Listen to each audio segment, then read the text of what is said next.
अब यह तो स्पष्ट हो गया कि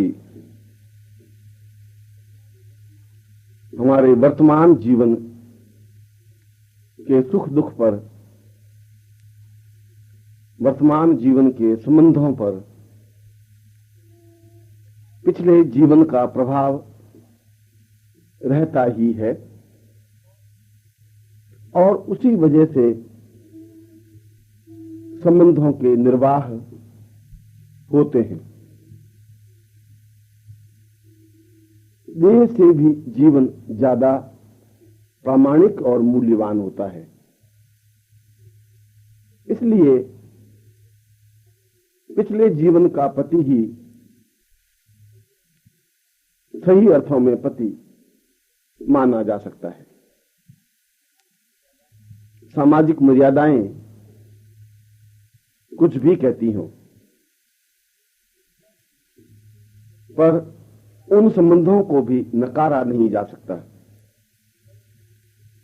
जब तक उन संबंधों को जीवित नहीं किया जा सकता, तब तक सुख और आनंद की उपलब्धि नहीं हो सकती। और जब तक जीवन में आनंद और सुख नहीं है, तब तक जीवन का कोई मूल्य और महत्व भी नहीं है।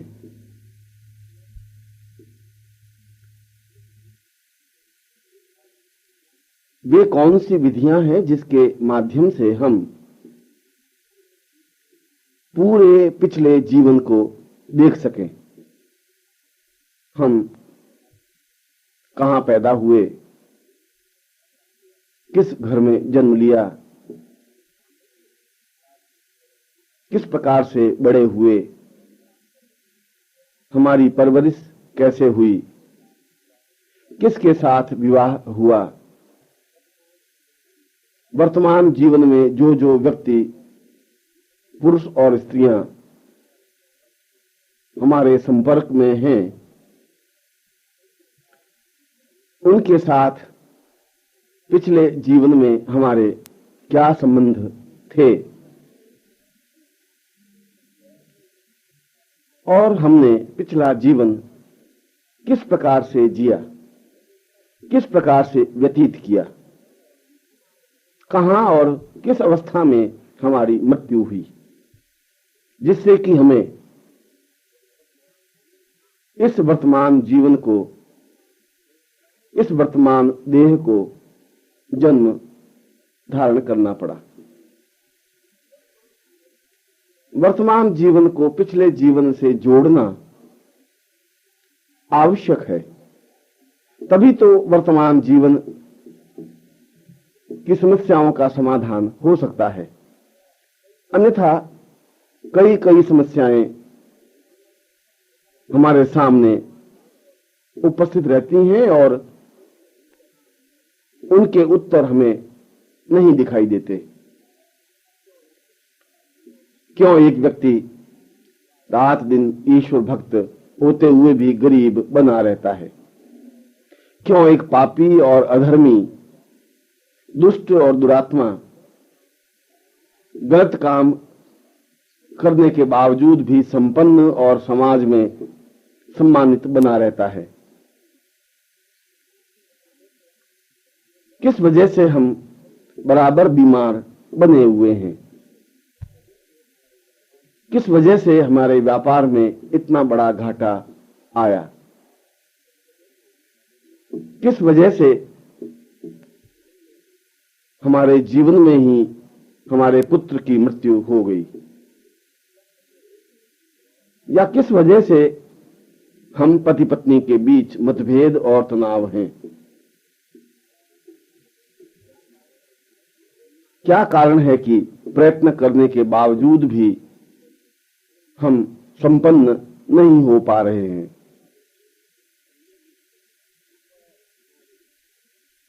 हमारे अपने गुरु के साथ कैसे संबंध रहे हैं? इतने दूर होने के बावजूद भी उनके प्रति इतना अटैचमेंट, इतना प्यार, इतनी सामीप्यता क्यों है? हमारी आंख में उनके प्रति प्यार और आंतरिकता क्यों अनुभव हो रही है? क्यों उन्हें सखा, मित्र, पति या आत्मीय भाव से देखने को मन करता है? उनके पास बैठने से क्यों शीतलता अनुभव होती है? इन सारे प्रश्नों के उत्तर तो पिछले जीवन से जुड़े हुए हैं और इस पिछले जीवन को जब तक देखा नहीं जाता, पिछले जीवन के रहस्यों को स्पष्ट नहीं किया जा सकता, तब तक वर्तमान जीवन को भी नहीं समझा जा सकता। क्योंकि पिछला जीवन और उससे भी पिछले जीवन प्रामाणिक हैं। ऐसा हो सकता है कि आप वर्तमान समय में हैं, इससे पिछले जीवन और उससे पिछले जीवन में भी आपका अस्तित्व रहा होगा। यह भी सत्य है कि द्वापर युग में भी आपका अस्तित्व कहीं न कहीं पर विद्यमान था और यह भी सत्य है कि उस युग में आप महाभारत युद्ध के साक्षी रहे हो। आपका कृष्ण के साथ संबंध रहा हो, आपने उनको देखा हो, शत्रुभाव से या मित्र भाव से। और यह भी हो सकता है कि आप गोकुल या वृंदावन में रहे हो, आपने उनकी बांसुरी सुनी हो, उनके साथ यमुना के किनारे विचरण किया हो, उनकी सामीप्यता अनुभव की हो। प्रश्न तो यह है कि यह सब देखने की क्रिया हमारे पास होनी चाहिए। इसमें तो कोई दो राय नहीं कि आपका अस्तित्व था द्वापर युग में भी, कृष्ण के समय में भी, शंकराचार्य के समय में भी, गोरखनाथ और अन्य बुद्ध और महावीर के समय में भी। पर आप किस रूप में थे, कहां थे, किस प्रकार से थे, इसको समझना जरूरी है। तब आपको वह बांसुरी बजाता हुआ कृष्ण इस जीवन में भी दिखाई दे जाएगा और आप आश्चर्य में पड़ जाएंगे कि जो चित्र तस्वीरों में कृष्ण की हमने देखी है, वह किसी और रूप में वर्तमान जीवन में भी विद्यमान है और वर्तमान जीवन में भी आपका उनसे संबंध है। दूसरे शब्दों में, वर्तमान जीवन में भी आपका कृष्ण से संबंध बना हुआ है, शंकराचार्य से संबंध बना हुआ है। उस शंकराचार्य के स्वरूप में परिवर्तन हो गया हो। उस समय वे सन्यासी रूप में रहे हों, वर्तमान समय में वे गृहस्थ या अन्य किसी रूप में हों। दुर्भाग्य यह है कि आपकी आंख में वह ताकत नहीं है कि उस मूल स्वरूप को पहचान सकें। आपके पास वह नजर नहीं है कि जिसके माध्यम से आप उस शंकराचार्य, बुद्ध, महावीर या कृष्ण को निहार सके, देख सके, पहचान सके, क्योंकि उनका स्वरूप, उनका वेश विन्यास बदला हुआ है। पर आत्मा तो वही है, जीवन तो वही है, प्राण तो वही है, और आपके और उनके संबंध तो वही है। और यह सब तब हो सकता है जब आपके हाथ में कोई ऐसी युक्ति दे दी जाए जिसके माध्यम से आप अपने पिछले जीवन और पिछले कई जीवन को देख सकें, पीछे की ओर जा सकें, उन संबंधों को परख सकें और उनका तालमेल वर्तमान जीवन से कर सकें। तभी तो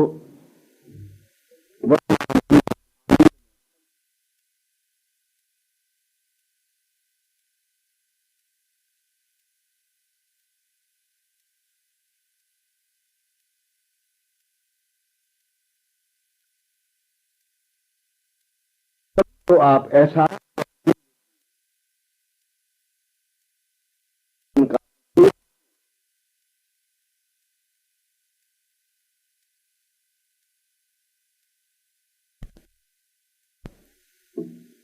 ऐसा न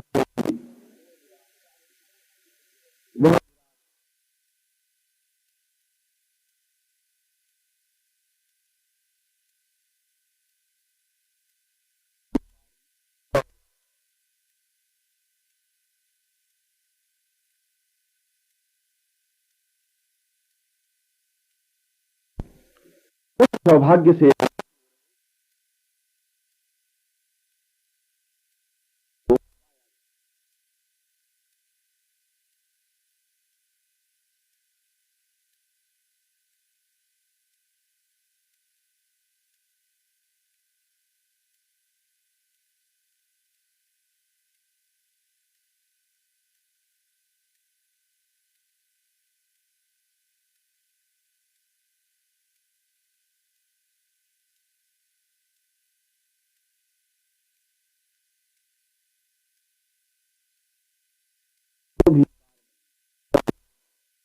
भी ना ही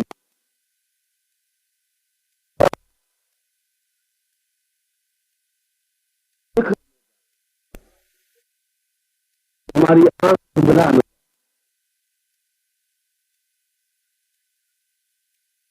समाप्त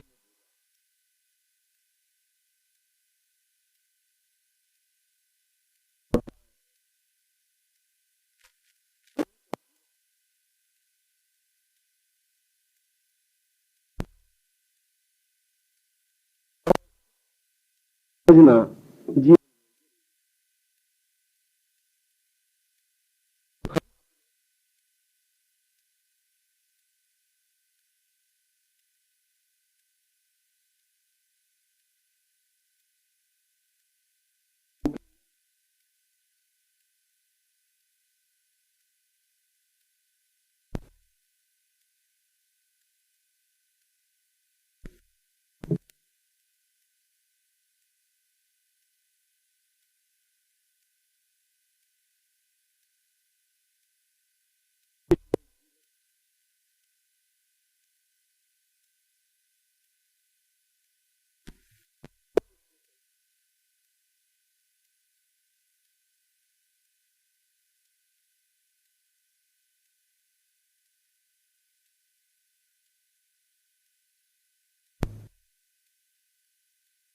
कहां पैदा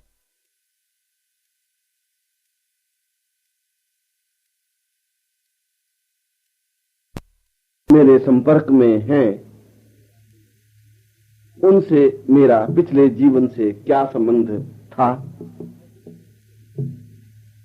और गुरु परत दर परत इन सारे रहस्यों पर से पर्दा हटाने में सहयोग देगा। देंगे ही, क्योंकि वह आपकी आंख को स्पष्ट करना चाहते हैं। वह आपकी आंख को प्रामाणिकता देना चाहते हैं। जरूरत तो विश्वास की है, जरूरत तो प्रेम और सामीप्यता की है, जरूरत तो पारस्परिक अंतरंगता की है। तभी तो गुरु तुम्हारे पिछले जीवन और पिछले कई जीवन को स्पष्ट कर सकेंगे, क्योंकि वे तुम्हारे इन सारे जीवन के साक्षीभूत रहे हैं। हर बार तुम्हारा उनसे संपर्क साहस रहा है, और वे यह बता सकेंगे कि उनका तुमसे क्या संबंध, किस प्रकार का संबंध, कैसा संबंध रहा है, कहां रहा है, किस प्रकार से रहा है। और आप उस स्थान पर जाकर इसकी जांच कर सकते हैं। यदि वो बताते हैं कि अमुक स्थान पर तुम्हारा जन्म हुआ, तुम बड़े हुए, अमुक स्त्री से विवाह हुआ, इस प्रकार का जीवन व्यतीत किया, तो बताई हुई तरीकी और बताए हुए स्थान पर जाकर आप उनके कथन को प्रामाणिकता की कसौटी पर कस सकते हैं, देख सकते हैं, समझ सकते हैं, परख सकते हैं। और तब आपके सामने से वह पर्दा हट जाएगा जिसकी वजह से आप वर्तमान जीवन को देख नहीं पा रहे हैं। और गुरु तुम्हारे पिछले जीवन को ही नहीं, पिछले कई कई जीवन को भी स्पष्ट कर सकेंगे। और यह जरूरी है, एक थ्रिल है, एक रोमांच है, एक एहसास है कि तुम्हारे जीवन कहां कहां पर किस किस प्रकार से व्यतीत हुए, किन किन युक्तियों से, किन किन तरीकों से आपने जीवन को जिया, किन किन लोगों से आपके संबंध, संपर्क और साहचर्य रहा, उन लोगों का क्या प्रभाव वर्तमान जीवन में है। तब आप निर्णय कर सकेंगे कि किन व्यक्तियों से किस प्रकार से संबंध बनाए रखना है। एक तो तरीका यह हुआ जो कि सुगम है, सरल है, प्रामाणिक है। दूसरा तरीका ब्रह्मांड साधना से हुआ। यदि हम ब्रह्मांड साधना संपन्न करते हैं